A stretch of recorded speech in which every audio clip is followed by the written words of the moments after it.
Good morning friends, welcome back to my channel সোমার lifestyle. তো বন্ধুরা, তোমরা কেমন আছো? সকলে আশা করছি ভালো আছো, আমিও ভালো আছি।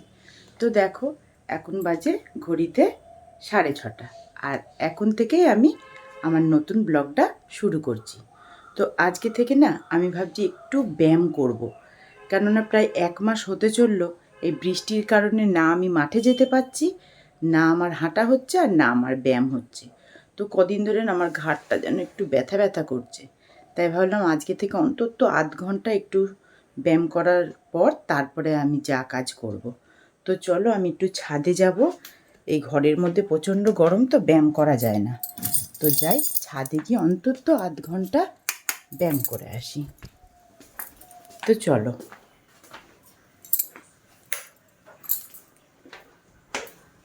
আর একটা জিনিস তোমাদের আমি দেখাই, আমার ঘরে কিন্তু আছে, ওর নাম কী বলে, হাঁটার মেশিন আছে। এই দেখো আমার হাঁটার মেশিনটাকে তোমাদের দেখাই। এইটাই যদি আমি একটু ঠিক মানে এই দেখো কি না আছে আমার মেশিনের ওপর দেখো, যে যত পুঁটলা, এই একটা পুঁটলা, এই একটা পুঁটলা। তো এই পুঁটলাগুলোকে না আমি সময় পাচ্ছি না। এই পুঁটলাগুলোকে আমি যদি সরাতে পারি তো আমি ঘরে বসেই কিন্তু হাঁটতে পারি। আর এই যে এই শাড়ি, কালকে পরে রিলস করেছি বৃষ্টির মধ্যে ভিজে, তো এখন এই শাড়িরও ব্যবস্থা করতে হবে। তো ভাবলাম আগে সকালবেলায় একটু আধ ঘন্টা একটু শরীরটাকে ব্যায়াম না করলে না হবেই না। তো যাই, এই যে চলে এসেছি ছাদে, কি সুন্দর। বৌদিকে জিজ্ঞাসা করি, মাঠে হাঁটা যাচ্ছে বৌদি? আমি তো ভয়ে যাচ্ছি না, যাওয়া যাচ্ছে নাই? তাহলে দেখি কালকে থেকে একটু চেষ্টা করব যাওয়ার। হ্যাঁ হ্যাঁ হ্যাঁ। তো আমার ব্যায়াম কমপ্লিট হলো। দেখো সূর্য উঠে গিয়েছে, আর দেখো কি সুন্দর চারিদিকে পাখি ডাকছে কিচিরমিচির করে। আরে দেখো এই পাখিটা কি সুন্দর, দুটো কাঠঠুকরা মনে হয়। দাঁড়া তোমাদের দেখাই, কি সুন্দর ডাকছে, ওই উড়ে গেল। তো এই যে আমি নিচে চলে এসেছি, আর এদিকে এই যে কেটে নিয়েছি লেবু, আর এই যে চিয়া সিড ভিজানো আছে। তো আমি এই যে চিয়া সিডটা খেয়ে নিই।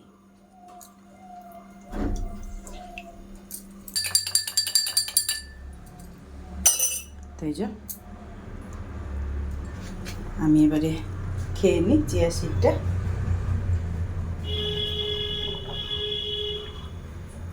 তো দেখতেই পাচ্ছ আমি এই যে সকাল সকাল এই দাদাকে ডেকেছি, কুলো নেব একটা, দেখি কেমন কুলো আছে।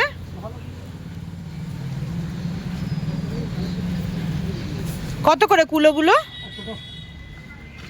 এবার ছাপা নেই, বেশ কি সুন্দর সুন্দর। এইটা সব থেকে ভালো, আপনি দমড়ে দেন না। না দমড়ানো তো না, বেশ সুন্দর সুন্দর ছাপা হয়। না না, এইগুলো ছাপা কুলো, এইগুলো তো কুলো ভালো। কি সুন্দর সুন্দর ছাপা হয় কুলো, জানেন? কুলো আবার যাচ্ছে ভালো হয়।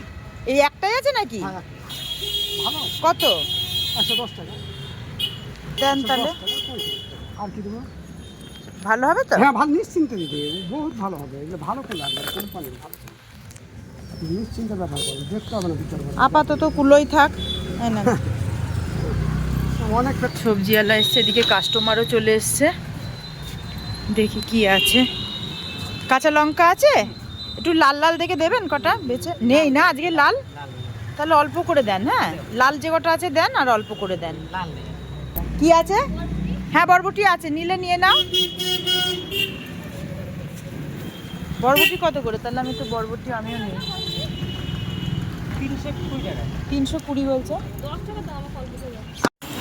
অল্প করে 3-4টে টমেটো দাও, বড় বড় দেখে। তুমি উচ্চ নিবা? তা নাও, তোমারও ভালোই হলো, পার্লার এসে তোমার বাজার হয়ে গেল। তো এই যে সবজি নেওয়া হলো, এবারে কাজ করে দিই। তোমাকে অনেকক্ষণ ধরে বসিয়ে রেখেছি আমি এখন যাব জল আনতে। তো এই যে 5টা ঢপ, গেটটা বন্ধ করে দাও। হ্যাঁ ভিজিয়ে রাখো, কারণ জল দিতে আসবে তো,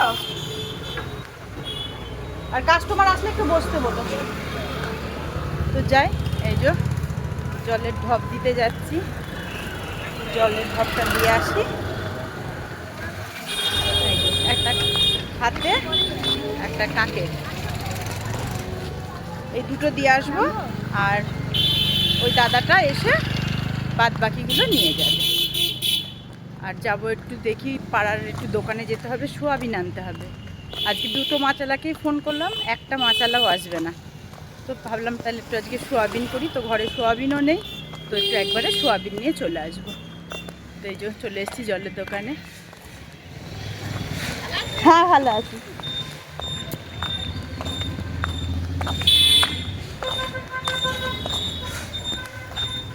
এই দেখো থাকলো ঢপ, হ্যাঁ এই দুটো ঢপ দিয়ে আসবে, আর ওই আর তিনটে নিয়ে আসবে। হ্যাঁ, তো এই যে চলে এসেছি পাড়ার দোকানে, দেখি একটু সোয়াবিন নেব। সোয়াবিন আছে? হ্যাঁ, কিসের কিসের আছে? সাফওয়ালা আছে, নিউট্রেলা আছে। কোনটা ভালো হবে? সাফওয়ালা না, দাও। কত করে প্যাকেট? 10 টাকা। তাহলে দুটো প্যাকেট দাও। হ্যাঁ এখন মাছ করি না, এখন হ্যাঁ কাদের এই ছাগলগুলো? ও দেখো সঞ্জয় কাটে। কি বড় বড় ছাগলগুলো দেখো। আর এই গাছটায় না করম চা ছিল। করম চাগুলো কি যে করম চা, করম চা ধরেছে।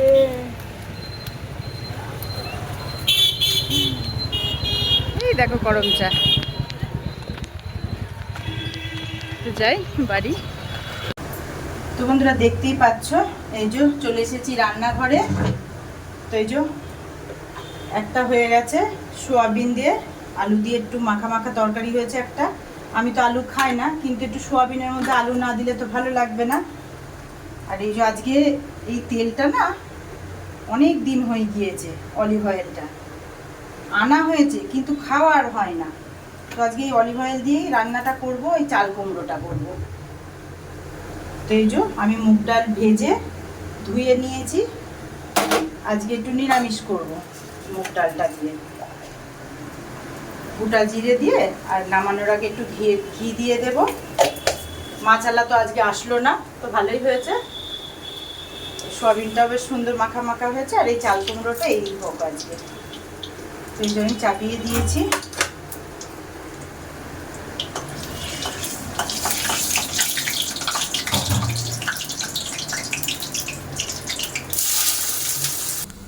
তো দেখি আমার চাল কুমড়োটা, আমার চাল কুমড়ো রেডি। কিন্তু ভাবলাম একটু ঘি দেবো নামানোর সময়। তো দেখো একটু বেশি মনে হচ্ছে তেল হয়ে গিয়েছে। আসলে অলিভ অয়েল তো বুঝতে পারিনি, অলিভ অয়েলের তো ফলনটা হয়তো বেশি আছে। তো যাক, ভাজা ভাজা হয়েছে, ভালোই হয়েছে। নিভিয়ে দিই গ্যাসটা। তো আমার রান্না কমপ্লিট।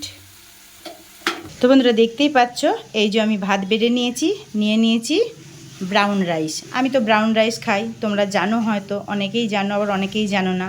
তো তোমরা ভাববে ভাতগুলো আবার এরকম লাগছে কেন। তো আমি ব্রাউন রাইস খাই, এই যে নিয়ে নিয়েছি ব্রাউন রাইস। আর এই যে আজকে আমাদের হয়েছে সোয়াবিন দিয়ে আলু দিয়ে আর টমেটো দিয়ে মাখা মাখা একটা তরকারি, আর হয়েছে এই যে চাল কুমড়ো ভাজা। তো আমি এবারে খাওয়াটা শুরু করে দিই। প্রথমে একটু চাল কুমড়োটা নিই,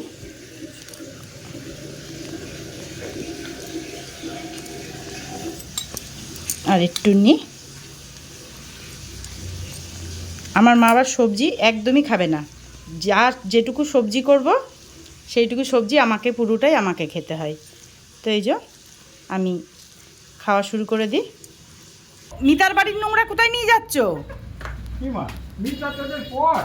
না, মিতা তো আমার আপন, কিন্তু নোংরাগুলো তো আপন না। ওর বাড়ির নোংরা তুমি আমার বাড়িতে কোথায় ফেলতে যাচ্ছ? হ্যাঁ,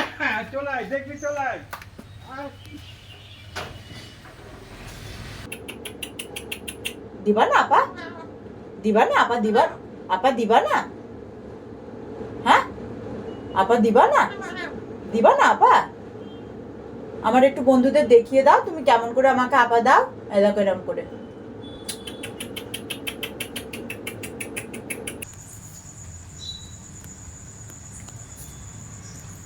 তো বন্ধুরা আবার অনেকক্ষণ পর তোমাদের সামনে আসলাম, পার্লার বন্ধ করলাম, তারপরে করলাম রুটি, আর এই যে রাতের খাবার বেড়ে নিয়েছি, করেছি চাল কুমড়োর তরকারি দুপুরে, আর এই যে সোয়াবিনের তরকারি।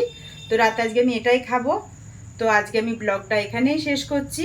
তোমরা সকলে ভালো থেকো, সুস্থ থেকো, দেখা হবে পরের ব্লগে। Bye, good night.